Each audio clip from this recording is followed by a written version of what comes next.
a lesbian. Black queer human being. We are two gay dads. I am a transgender man. Trans woman. Bisexual, non-binary, single parent by choice. Can I ever have nice things? I just want nice things. He just got spit up on.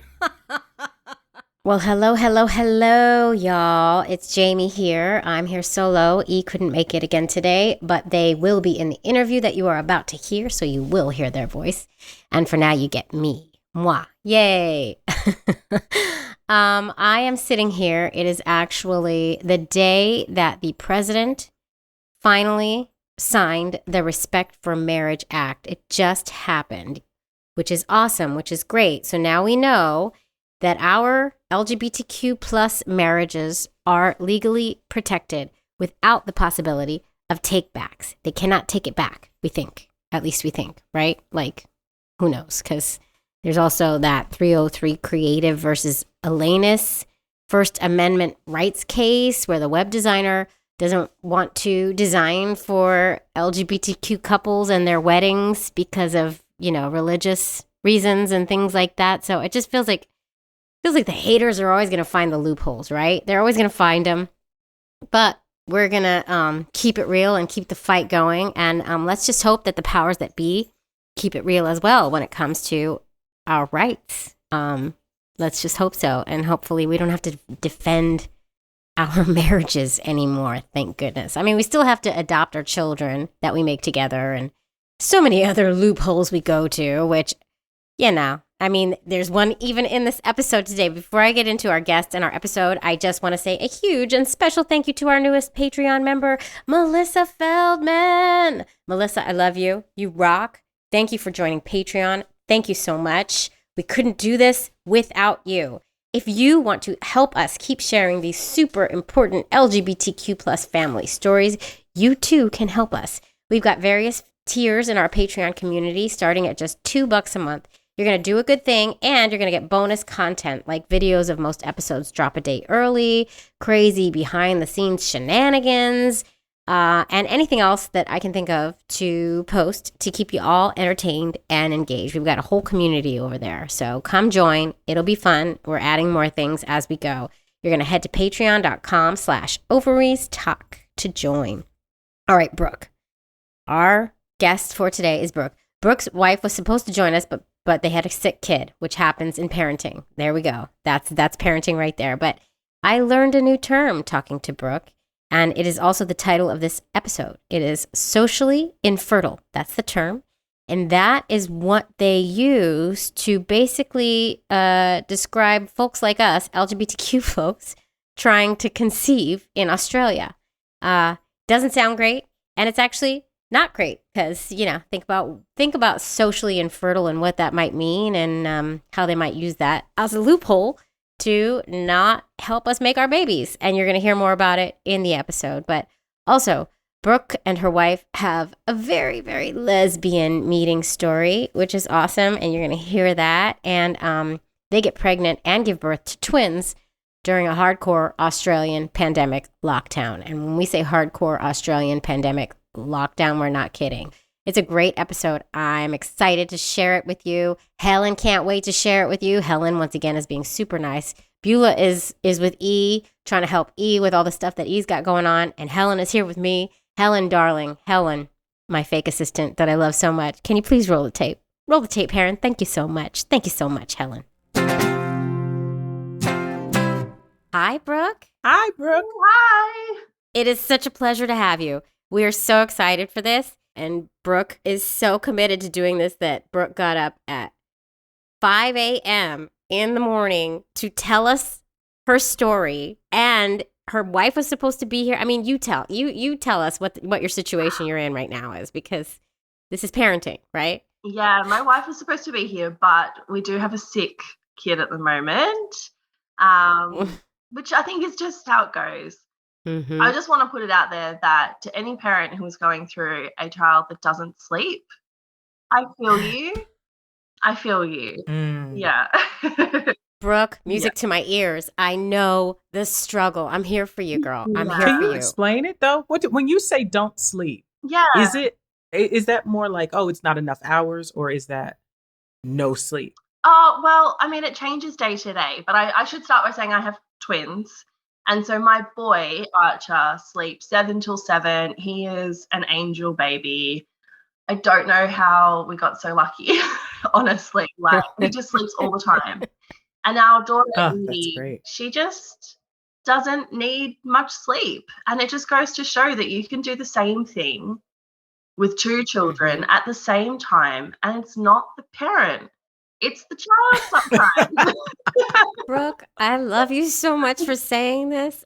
I berated myself so much as a mother when my first was the little sleeping hellion that she was. And then we got my son, and it's a completely different story. And really, your child comes out how your child comes out. And no amount of sleep training. You Yep. could probably do a lot of stuff with sleep training, but I also want for those parents who just can't get the sleep training to work for their kids, it's okay. Yeah. It's okay. It's not you. It's not you. Exactly. That's the thing, you know. You're doing your fucking best. And you know what kills me about this? Because you've talked about it before, Jay, is that people will come up to you and say, "Have you tried this book?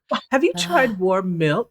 Have you?" It's like, fuckers, I've tried everything. You don't I think I'm didn't trying have the everything? sleep trials, so but I can't imagine. I probably would have given them away. Yeah, Seriously. because I'm all a the time. sleeper. You want her, you can take her. Yeah. I'll fly her to America. You can have her. She's very nice. When Oh, how old? How old? they're 18 months. Ooh, But I don't know. It's a lot. You're it's in a it. lot. You're in the thick of it. Listen, I'm here for you. I love you. I feel you. I know how it goes. I'll tell you one thing, though. My daughter, she still fights going to bed, and it's like a whole thing. But she sleeps straight through the night. She doesn't move. She's like out. Once she's out, she's out. So How we long have did it gotten take? somewhere. Well, she's 8. And I would say it probably started happening around maybe 6. So hang in there, Brooke. yeah. You see why I'm afraid to have any more children? Because I know if we have another child, that will be it. It's going to happen. You never know. Yeah. what Well, might be- you never know. You know, yeah. But we've already digressed, as we do. We haven't even gotten our elevator pitch in. We know a lot about you now, but let's dive right into that elevator pitch so our listeners can hear a little more about you, Brooke, and why you're here today talking to us. All right. He's gonna do the magic. I have the timer, but we never cut people off. We just like this timer thing because it makes people anxious, and that's our job.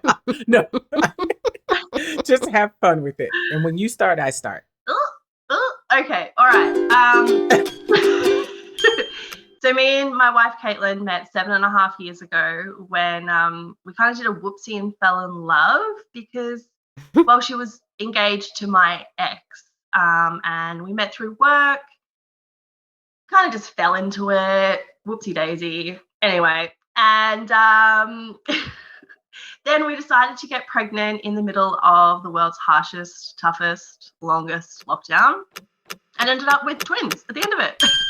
Wow, Boom. that was great. That's it in a nutshell. You did good. You really did nutshelled that amazing. story. And you used one of my favorite words, whoopsie daisy. I love that word. So let's take it back to that. So you whoopsied into love because you were with someone Yeah. else. We both were. I mean, my relationship was much shorter, and it was definitely at its end, for sure. I think and then my wife Caitlin was engaged to, I guess, like my high school sweetheart person. We dated for 2 years in high school. Look, I mean, we could do an entire podcast on our love story and how we met and everything. And Yes, do it. Oh. Because I have questions already. Were the partners of the same? Do you mind gender revealing the partners? oh yeah, that's a good one. So my ex and Caitlin's ex is a trans man. And so when I dated them, they were still presenting as female. And that was in high school. That was in high school, yes. Maybe like a year later, Caitlin and them got together, and that was at the very start of their transition. And they were together for just under 2 years, I think. And there's a lot more, but we'll keep it PG. I mean, I'm intrigued. Right? Like, were they together and you guys met and it was like, oh shit. Like, how'd you meet? Was it a party where you like, I gotta go see my high school sweetheart for this thing? yeah, Like, what so- was it? We kind of stayed in contact, and there was a lot of, lying on their behalf and saying that him and Caitlin weren't together anymore. And, there was some hookups. There were. Oh. I was definitely in the wrong. He was definitely in the wrong. But I think it all changes when you meet the person and you realize, oh, their opinion of this relationship is very different than what I thought it was. As soon as I kind of figured out that things weren't all as I thought they were, I ended it with him. And and then I met Caitlin through work. She started working at the same place that I worked, and I just reached out. I gave her my number and I was like, look, let's just not talk about him. Let's, just have our own friendship aside from him, and try and make this working together thing as smooth as possible. Oh, I see. They were together and you were hooking up with the ex while they were with. Yeah. And so Caitlin ended up getting a job where I worked, and she didn't know what had happened. And very quickly we formed a friendship, and, I kept struggling with, what do I do? Do I tell her?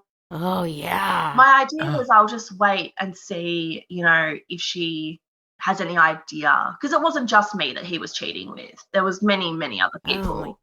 And she did know. And she says now that she kind of had an idea that he was cheating with me as well. Anyway, so the friendship turned romantic very quickly. As you do.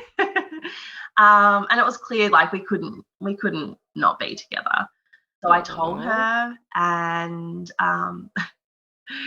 she texted him and said, did you have fun fucking your ex? We're done. And then we got up and had to go to work. She stood up, walked towards the exit, turned around and kissed me. Oh my God. I love all of this. It's a movie. It's This real is a life. movie. But it's also real life. And I think Yes. that hearing this is important for our listeners to know that life is more like this than it's not. Do you know what I mean? Like, it's more the norm than not the norm. Yeah. I mean, I wish my life was this exciting. I don't know if my life is this exciting. It wasn't Let's very be fun real. for the first, 18 months. It caused a lot of drama, Sure, and because me and the ex went to school together, and we weren't long out of high school, there was a lot of backlash from people. But hey, we showed them 7.5 years later, we're still together, we're married, we're twins. That's right. Look at you. Wow. If I had to be in that relationship with him for 2 years and Caitlin had to be in that relationship with him for 2 years to find each other, well, it was worth it. It was worth it. Oh, Absolutely. look at that. Look at that. I love it. So you found your true love through the ex, as you do. Yes. What comes next? Well, first we U-hauled hard As you do. in about 2 weeks because she was living with the ex. Oh, yes. Yeah. I love it. Yeah. So we U-hauled hard. Yeah. We got a lot of cats. You are really just checking all the boxes here. Yeah. It's just, we are really just going down the list. Yeah. And it's a bit of we had a greyhound as well. She just died recently. Oh, I'm sorry. Yeah, the loss of a pet really sucks. It's real hard. It's the word. It's really, it gets you. That's also kind of a lesbian stereotype in Australia. That's another box we just checked. Yeah, Okay. of course. But yeah, and then so we got married. We got engaged just before we were together for a year. And basically, I would say straight away the baby conversation started. My mum was a teen mum. She had me at 16. So to me, that was normal. Having a baby young was normal. She then went on to have my brother and sister later in I think about 30, 32. And I saw that it was harder on her then. And I didn't want to wait. It was always kind of known that it wasn't going to be Caitlin. She didn't care about genetics.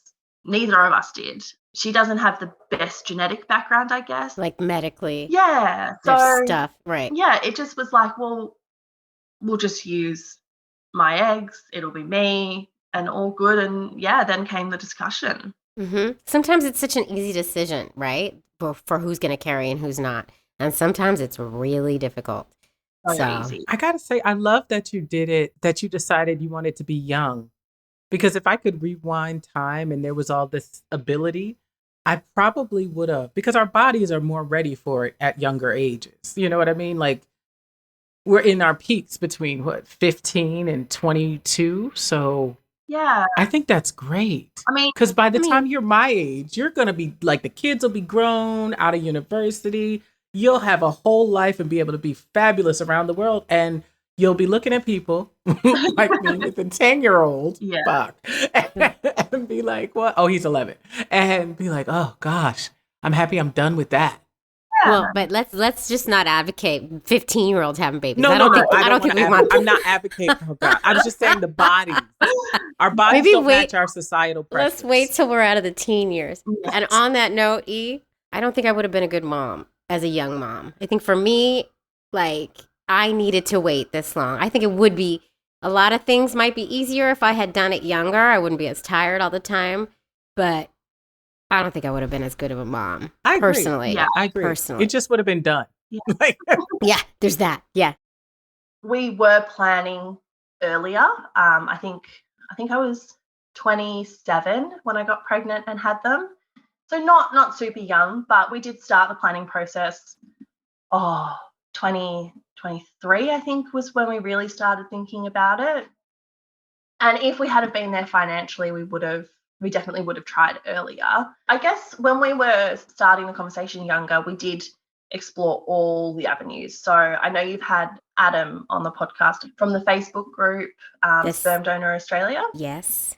Yeah. So we joined that group. We looked at donors. We considered all of our options.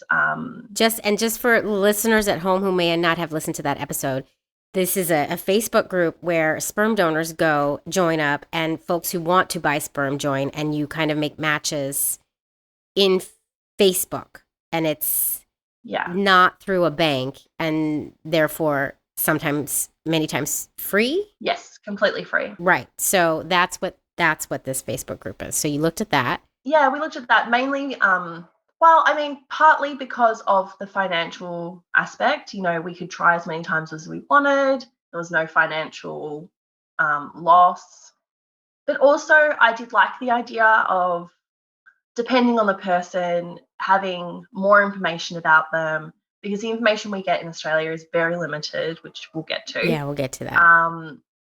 But yeah, we just thought, you know, I'd seen other people, I guess, on social media in Australia or in New Zealand that had found a donor online and now have a great relationship with them, and their kid sees them, you know, a couple of times a year. They're involved in, you know, their cultural journey and all that type of stuff. And we just thought, let's just explore it and just see.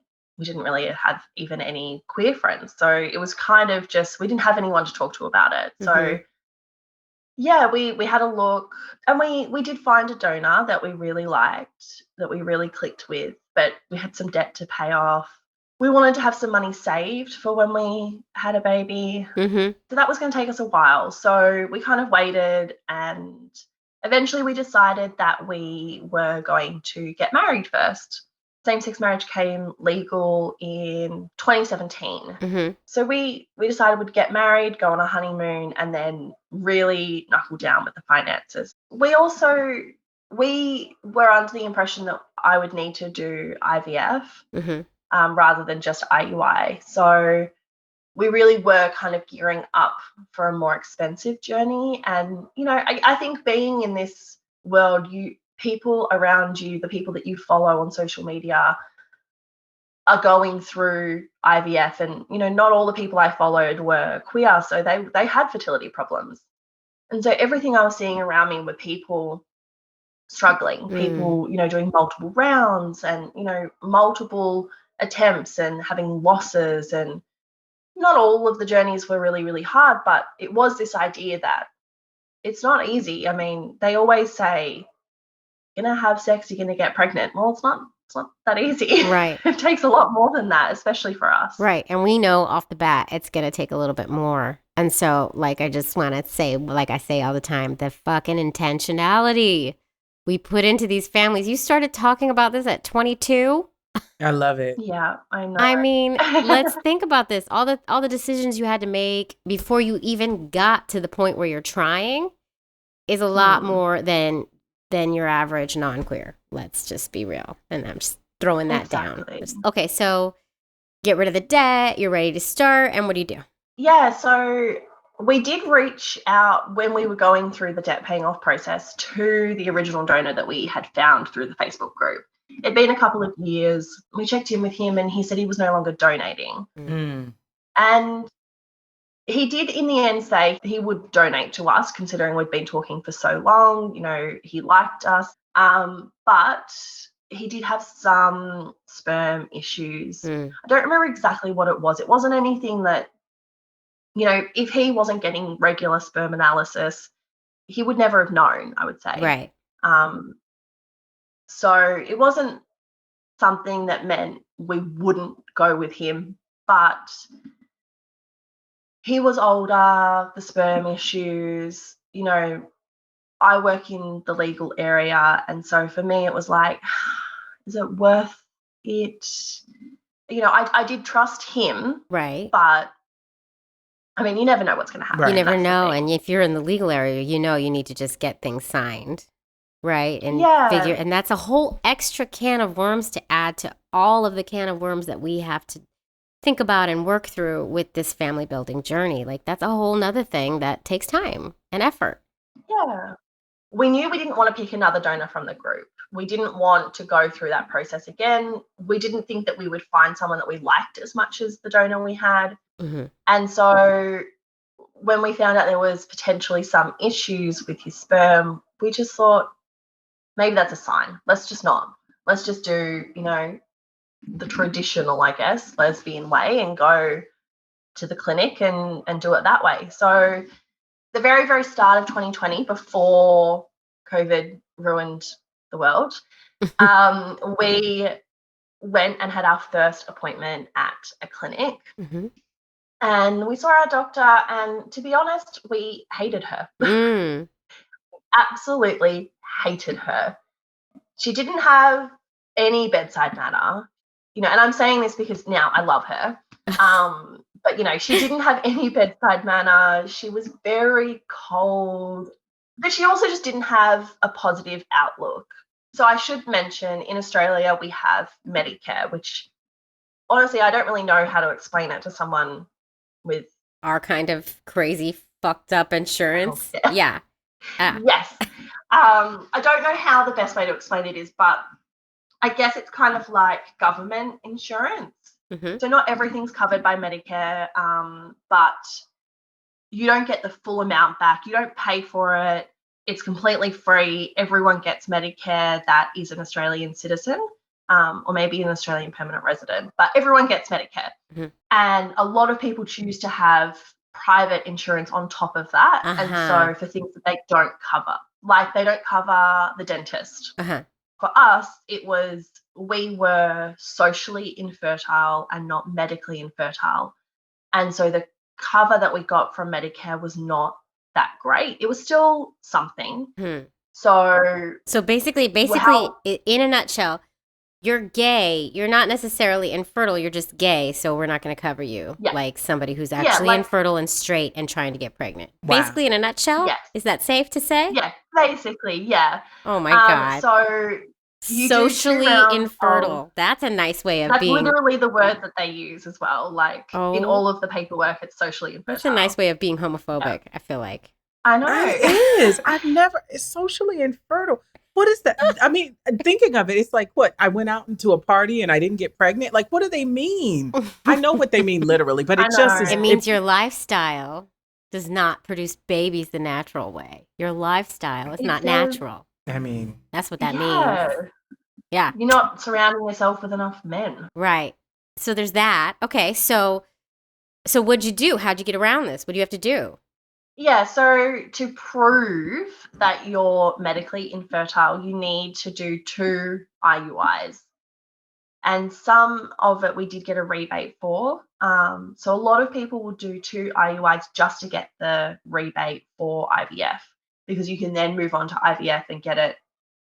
I think it takes it from about $13,000 to about 7 or 8, depending Okay. on your clinic and the medications that's used, because you do get money back on medications. Okay. And like blood tests and ultrasounds and stuff like that, you get money off. So a lot of people do the 2 IUIs. You can be classed as medically infertile if you have certain reproductive problems like endometriosis, polycystic ovaries, all of those types of things. Now, I have suspected endometriosis, but I haven't had the surgery to confirm it. Right. And that's most people, it's just suspected because that surgery is like a whole thing. It's crazy. I have suspected endometriosis as well, but I'm not doing the surgery to find out. So no, just going to live in pain, basically. That's cool. Yeah, me too. And so the doctor, she didn't even recommend doing the surgery either. That's the thing. Like if she had recommended it, then maybe we would have done it. But she didn't recommend doing it, especially not close to trying to have a baby, which I have heard conflicting things about to say that. But yeah, so it was really kind of hard. She said, oh, you've probably got like a 4% chance of getting pregnant from IUI. I don't know where she pulled this number from. So we left that appointment feeling very deflated. Deflated? Defeated. Defeated. Deflated, yeah. And so it was hard. It was definitely hard to figure out what was going to happen, but we didn't have to think about it for long because then COVID happened. Shut down. And I don't know how much your listeners know about what happened in Australia, especially Melbourne, where I'm from. Tell us. For us, it was if you're outside of your home, you have to wear a mask. And if you're not wearing a mask, you will be fined. And they followed through with those fines. There was a lot of protests.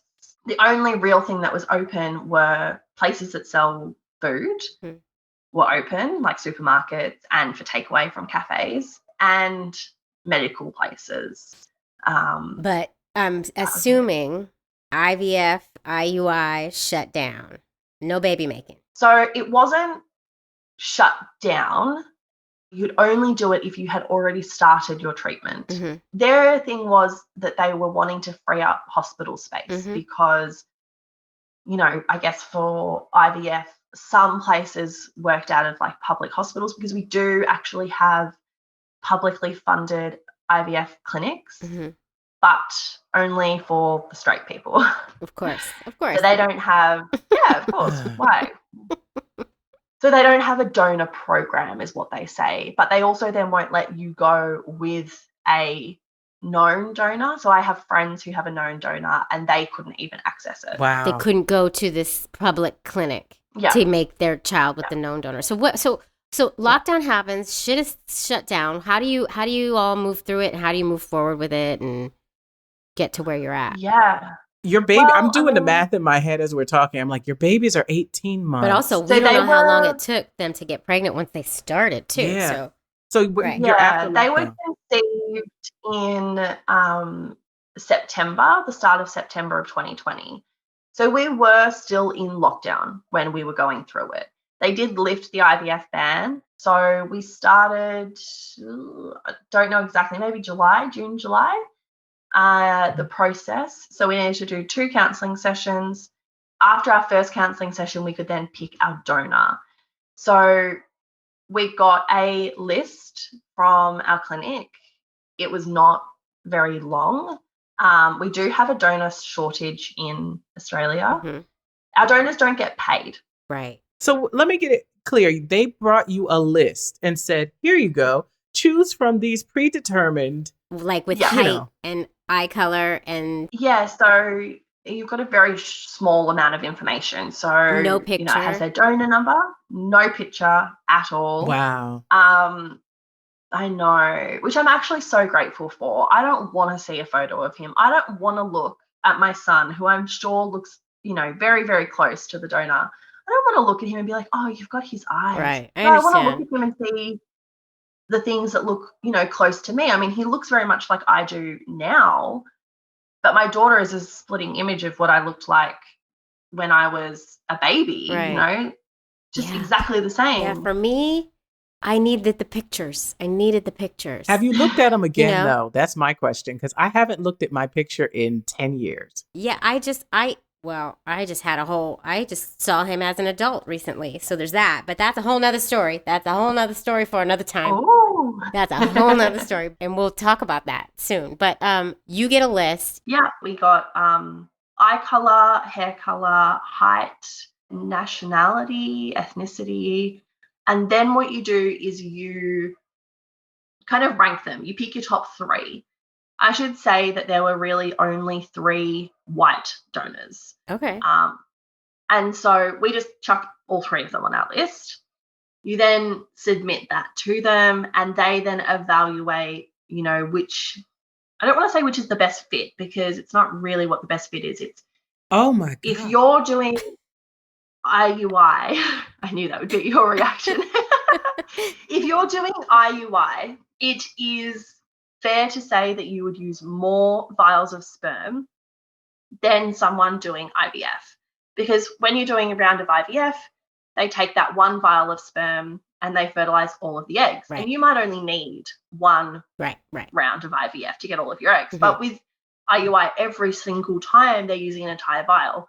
So or they're 2. Not going to give well, in my clinic, they use 2 per IUI. But so they're not going to give you the donor that has, say, the least amount of vials if you're intending on doing IUI. So they do kind of separate the donors into IUI donors and IVF donors. Now, you can use IUI donors for IVF, but you can't really use the IVF donors for IUI because we have a shortage and there's a limit. So one donor can only give sperm to 9 different families. And I should add, they still count. So say if my wife wanted to carry a child, even if it was my egg, I believe, she counts as a separate family. Oh. Huh. Yes. Okay. Yeah, because it's a separate separate if she used her own egg, it would be separate own genetics. Okay. Even if they are raised in one family, it doesn't count. Interesting. Okay. Yeah. So they are wanting to change that, though. They are in the process of changing that, I believe. To make it a little more inclusive of us queers. Yeah. So you choose 3 and then they decide. It's very rare that you don't get your top pick. But I'm sure it happens. But we did get the donor that we wanted. And then what they do is they then give you an expanded profile on your donor, which is, why do you want, they don't have to fill this out. So I think one of our donor picks didn't fill it out. And that's fine. He didn't want to do that. One of them filled it out but gave very little information. And then the donor that we picked filled it out and gave a lot of information. Some really good answers as to why he wanted to donate, what his hobbies were and his interests were. And that's the donor that we ended up picking. But, they can't give you too much information. Like it gives you their occupation, but they're not going to tell you, how good they were in school or, whether or not they still live in this state or not. Right. So I think I got his GPA. I know his GPA. Like, oh my gosh, I do. Yeah. No, that's crazy. like that. So how many IUI rounds did you have before ding, ding, ding?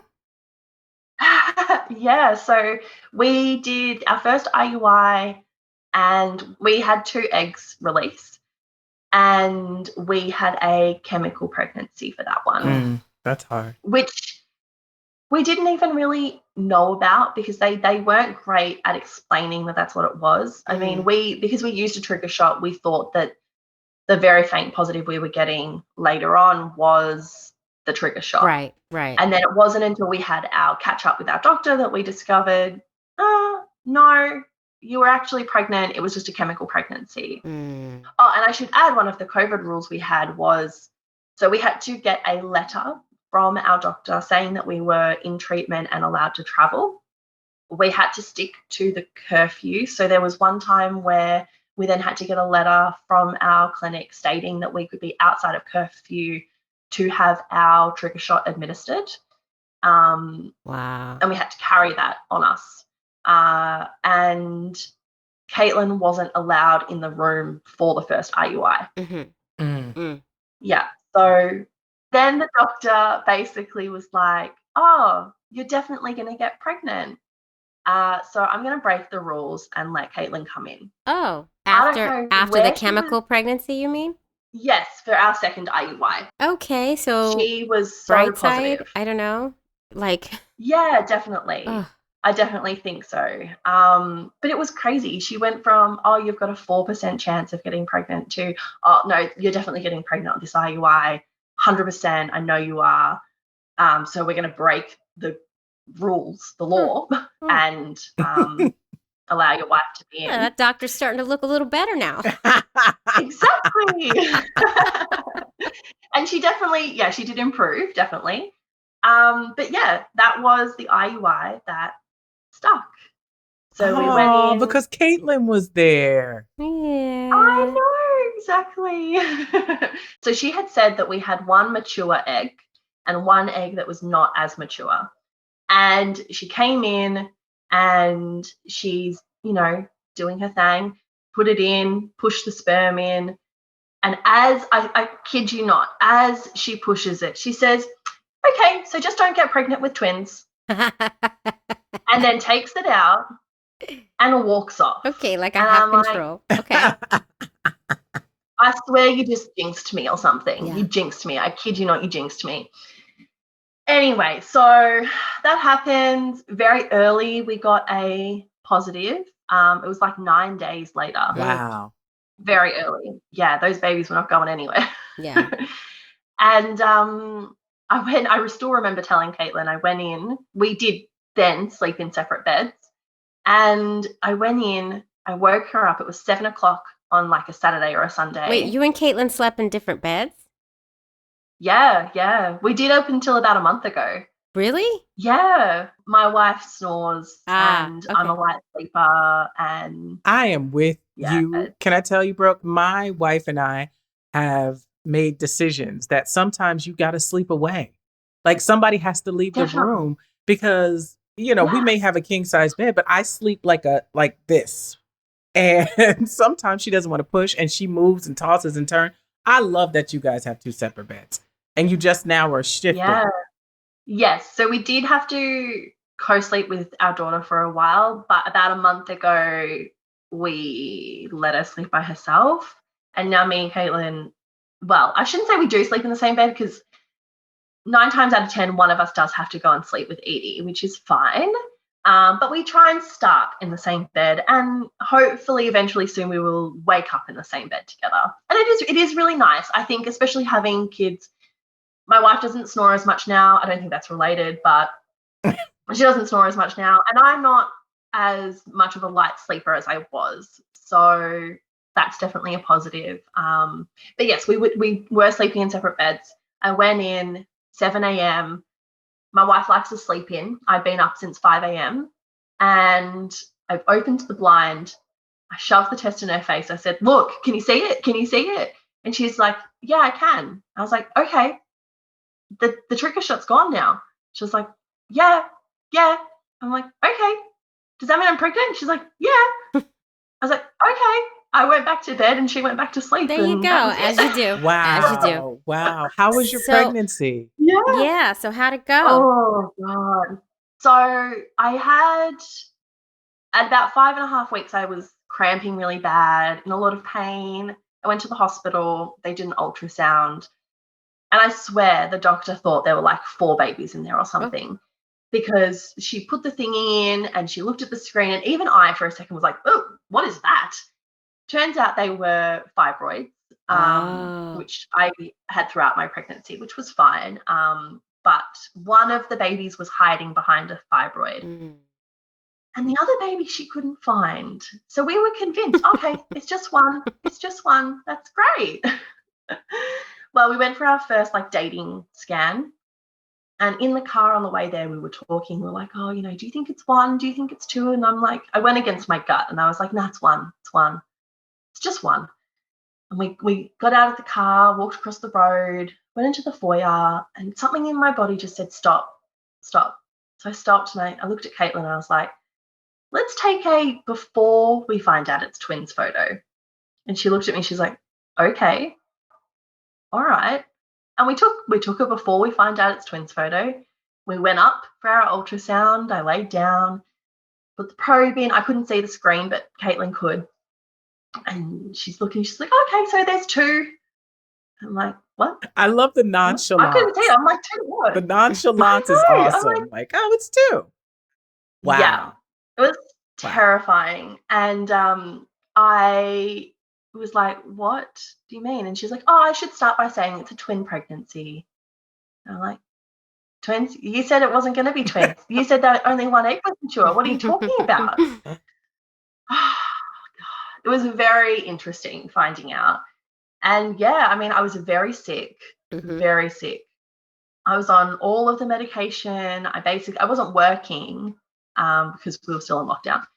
I didn't end up going back to work until I was about 11 weeks pregnant. And I was showing. I was so pregnant, so pregnant. And I had to tell everyone because I was like, oh my gosh, I'm so pregnant. I couldn't hide that.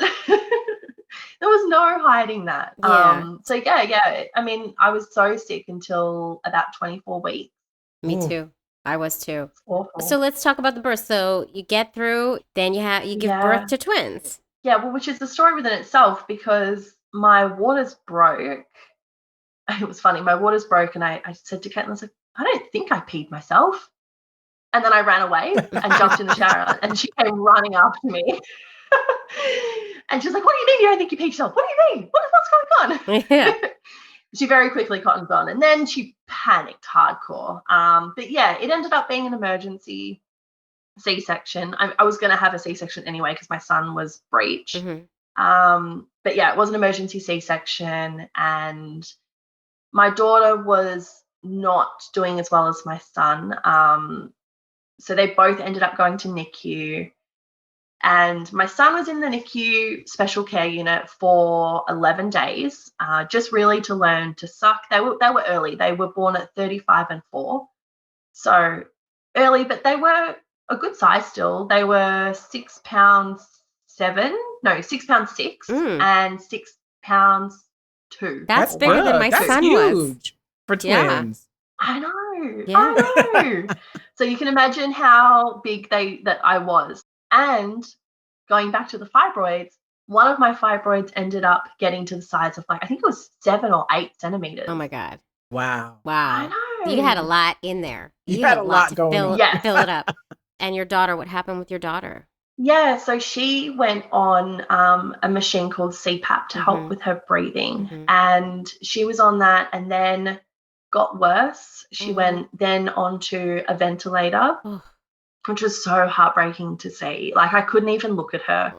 I still remember in the NICU, we walked in and I knew that my son was at the end of the corridor and I knew he was fine. There was nothing wrong with him. He was perfect. And my daughter was perfect, but, there were things wrong with her. Right. And, I knew that if I just stood there for a second, my daughter was down the corridor on my left and I stood there before I got to the corridor, just before her, and I listened. I just stopped and I just listened. I was like, okay. Is there a code going on? Oh. Is there a code blue? Can I hear?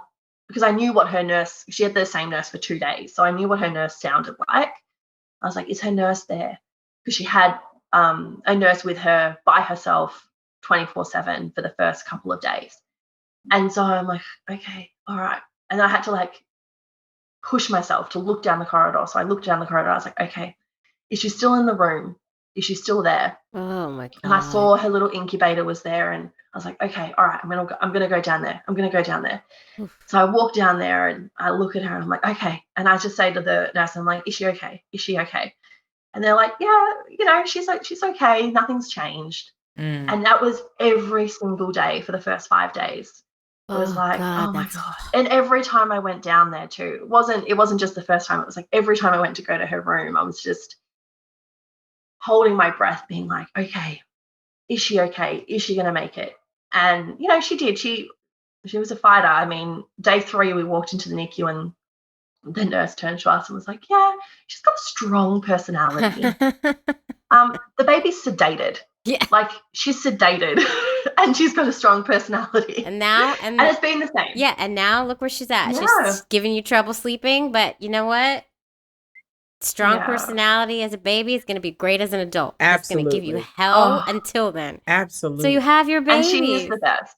I know. Congratulations. She was in there for I 2 love weeks. it. So, yeah. I love it. Do you think that you all will have more? Yes. Yay! More babies. Oh, I would have had another one about, I'd say 6 months ago. I'm glad I didn't. I'm glad I didn't. Because it gets hard. Like, but yeah, catches they're up with full on. Yeah. Yeah. Yeah. But I mean, like, my wife would be happy to not have another one. It's not that she's dead set against it. I think she's just like, I've got my 2, I'm good. I mean, going into planning to have a family, I was like, I'd like 4. Oh. Now I'm like, I'd like 3. 3's good. 3's a good number. Yeah. And she was always like, oh, I'll have 2. I'm like, 2? I don't want 2. That's not enough babies. Well, you have time, and that's the beauty of starting early. You have so much time to figure it out. But I'm so glad you told this story, and I think we've learned so much. Yeah. Different countries, different rules. Yeah. And I hope you'll come back when baby number 3 is prepped and ready. Next time we have to have your wife with you. Mm-hmm. Yeah. Oh, for sure. She was so disappointed she couldn't come, but these babies that keep you on your toes. Absolutely. We're glad we had you, and thank you so much for sharing your beautiful story.